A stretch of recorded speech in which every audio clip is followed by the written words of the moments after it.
gudoomiye wada hadallo Soomaaliland iyo Soomaaliya muddo socday qayb weyn baad ka ahayd kulamadooduna waad ka qayb gali jirtay arrinta wada hadalladu waxay ku dhamaatay sidii hore ay ahayd inaan la wada fadhiisan oo khilaafkii sidii u jiro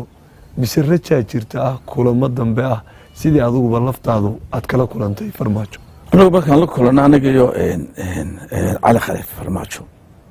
wax badan baan soo meel dhigan international community-gana wax badan baan soo galnay ilaa European Parliament waan tagnay laakiin noomo yeelan ma oran maxaa soo aragtay waxaan tagnay haddaan tagay Nairobi aan international community la soo hadlay aan arrimaha ka soo hadlay ma oran maxaad kala soo kulanteen meeshii إذا ما رحت وحتى مقدشو باشا إلى أديس أبابا وحتى عندنا مكان ساي جيبوتي ومويرين سيدنا مطي واحد ما راح أنا سكرنا أنا كلا سكرنا information مكان شيء تالي لسه يا مكان يعني واحد نجم مكان مع حبك دول النبى له شقيني أنا على هلا كل شيء أنا هلا كان هاي السنة يعني no أنا ما يسوي هذا لو ولا تشين نبى ما يسوي دون مري absolutely marka gudoomiyaad waxaad wadaa sidii loo gaari lahaa bal waxaan toosinaa qayladooda badanta waad aragtay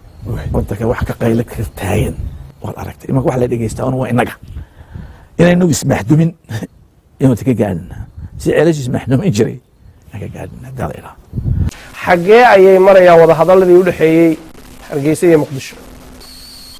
wada hadaladii Somaliland iyo dawladda federaalka Soomaaliya oo wajiyo badan yeeshay si fiican inoogu qabsoomay waxa naga go'an haddaanu nahay dawladda federaalka inaanu dardar gelino inaanu dib uga shaqeyno ku talagal baa jiray bishii March in madaxweyne Farmaajo iyo madaxweynaha Somaliland Musabixi isu yimaadaan dhiig cusub la geliyo jadwal cusub loo sameeyo qorshe uu ka dhasho way naga go'an tahay wada hadalladaasi mar walba xagga iyaga inay qabsoomaan in aan walaalaheena Somaliland dhageysano tabashooyinkooda maqalno miiska la isugu yimaado Soomaali ma kala maarmi karto ma kala tagayso ma kala tagi karto waxaan nahay dad walaala ah wixii aan kala tabanayna aan miiska isugu sheegno mar walba dhageheenu waa u furan yihiin walaalaheena Somaliland wada hadalladaasna dardar cusub baanu gelin doonaa imakadan bana waa noo furan tahay mar walba xiriirku waxaanu ka shaqeynaynaa sida ugu dhaqsiyan badan ee suurtagal ah in wada hadalladii ay u bilaabmaan guulo miro dhal ah oo la taaban karo iyo jadwal ay maraan wada hadalladu iyo road mapna insha Allah uu abuurmi doono hadii Ilaahay yiraahdo ugu dambeyntii suurtagal ma tahay wada hadalladaas inay Soomaalidu kaliya wada hadasho dalka gudihiisa lagu qabto meesha doontaba haatee oo Soomaalidu kaliya ay wada hadasho sidii dhaqanka loo ahaan jirtay ama xafiis la fariista ama geed hoostiis dadka walaalaha ayagu ay wada hadlaan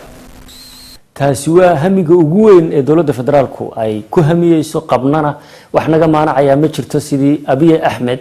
oo asmara uga degay mar alla markii ay suurtagal tahay walaalaheena Somaliland